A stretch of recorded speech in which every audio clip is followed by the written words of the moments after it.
We've seen that when catastrophe struck in the ancient world, it was common to seek the cause for this in the anger of the gods, which had been evoked by some misdeed. Things such as plagues and earthquakes don't simply happen due to natural reasons, but instead these are signs of divine dissatisfaction. The Israelites are punished for falling from faith and worshiping pagan gods such as Baal or the golden calf. Odysseus is shipwrecked by a great storm caused by his insult to Poseidon. Thebes is affected by a terrible plague due to the pollution caused by the crimes of Oedipus. Augustine's assessment of the cause of the fall of Rome can be seen as continuous with these earlier assessments. For him, Rome has brought the catastrophe upon itself with its own sinfulness and iniquity. His criticism of the decay of Roman ethics can also be seen as continuous with the Roman historians Livy, Tacitus, and Suetonius, all of whom hold up earlier Roman values as a model to emulate while criticizing later times.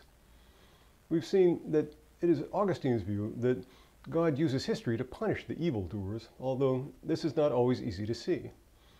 He sees the sack of Rome as a natural result of the state of corruption and decadence that things had come to. Like the mentioned Roman historians, he believes that the values in earlier times were much better.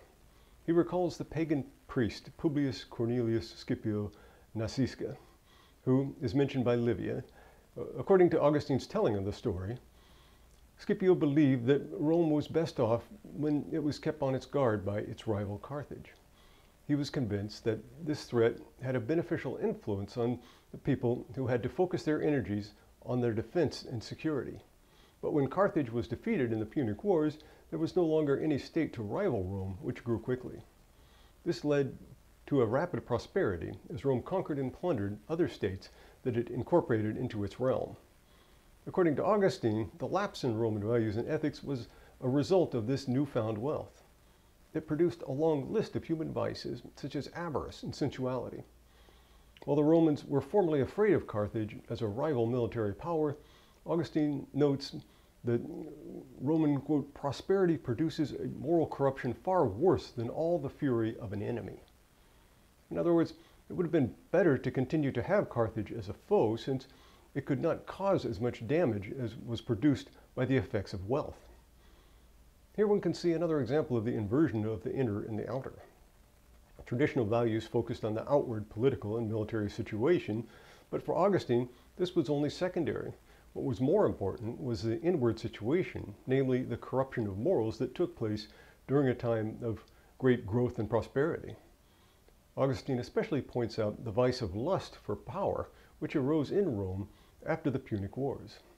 This led to countless power struggles and civil wars, which were far more encompassing and devastating than the foreign wars that Rome had waged up until that time. He also recalls Scipio Nacisca's attempt to prevent the building of a theater. It was thought that the theater was a rich breeding ground of human vice that the Romans had co-opted from the Greeks. In the Confessions, Augustine recounts his own fascination with the theater during his wayward youth. Augustine rails against the theater and the public games at Rome as examples of how the city had fallen into moral decay. He recalls the story, also recounted by Livy, of how the theater was founded. There was a great plague, and so it was decided to dedicate a theater to the god so that he would stop the affliction. Augustine again plays on the notions of the inner and the outer in his critical assessment of this. The plague is a disease that afflicts the physical body. It's something outward with external symptoms. But in order to stop it, the Romans build a theater, which to Augustine's mind causes an even greater affliction by eroding the inward sphere of human beings, that is, their morals and ethical character. The erosion of morals thus represents, quote, a far more serious pestilence than the external one that was the occasion for building the theater in the first place. He thus speaks of an outer and an inner plague, inverting the traditional understanding, which was always fixated on the outward side. Once again, he elevates and celebrates the inward side of the human being, which was something new in the Roman world. Augustine lauds Scipio, who, quote, did not think that a city is fortunate when its walls are standing while its morals are in ruin. The external city walls are of less importance than the inward character of the individual when it's a matter of security and well-being of people. Augustine rebukes directly those who have survived the sack of Rome, but yet continue in their vices. Instead of lamenting the fall of the city, these people are still keen to indulge their senses in the theater. These incorrigible people fail to understand that the calamity was caused by their iniquity. Even the traumatic event of the sack of the city was not an occasion for them to reflect and reform their ways.